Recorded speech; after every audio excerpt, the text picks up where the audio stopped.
তোমার স্বামী রাগ করলে তুমিও রাগ দেখাও, তোমার স্বামী ঝাড়ি মারলে তুমিও ঝাড়ি মারো, তোমার স্বামী একটা থাপ্পড় দিলে তুমিও একটা থাপ্পড় লাগাও পাল্টা। আমিও বলি হ্যাঁ তাই করো। আপনার স্বামী আপনাকে বকলে আপনিও মারেন বকা, আপনার স্বামী থাপ্পড় দিলে আপনিও দেন থাপ্পড়। প্রিয় বোন আমার, কোনো আপত্তি আমার নাই। তবে হ্যাঁ, স্বামীকে থাপ্পড় দেওয়ার পরে পहले जो मोहब्बत जैसे करते थे वो मोहब्बत कभी भी एक्सपेक्ट मत करना।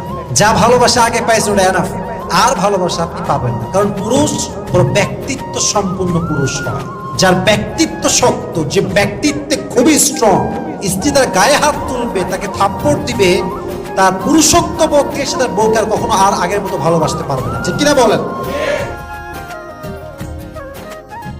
স্বামীর প্রতি কোনো মেয়ে যদি আনুগত্যশীল না হয়, চাই সে যত বড় পরিবারের মেয়ে হোক, যত সুন্দরী মেয়ে হোক, যতটা কোয়ালিফাইড হোক, যতটা স্মার্ট হোক, ডাজন্ট ম্যাটার। পুরুষ যে নারীকে আনুগত্যশীল পায় না, 1 মাস 2 মাস 3 মাস 4 মাস সহ্য করে, একদিন না একদিন সেই পুরুষ সে নারীর হাতটা ছেড়ে দেয়। যুবক ভাইরা, ঠিক কিনা বলেন?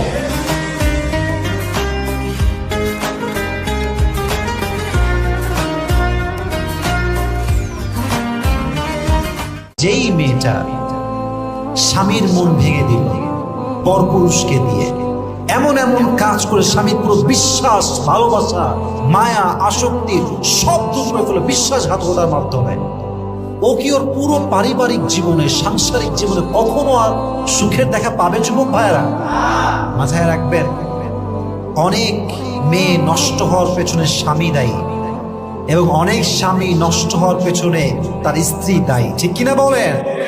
অনেক স্বামী চায়, অনেক স্বামী দুনিয়াতে অনেক হাজবেন্ড আছে, তারা চায় যে আমি আজীবন এক নারীতে আসক্ত থাকবো, আমি একজনকে নিয়ে আজীবন থাকবো, আমি একজনকে আজীবন ভালোবাসবো।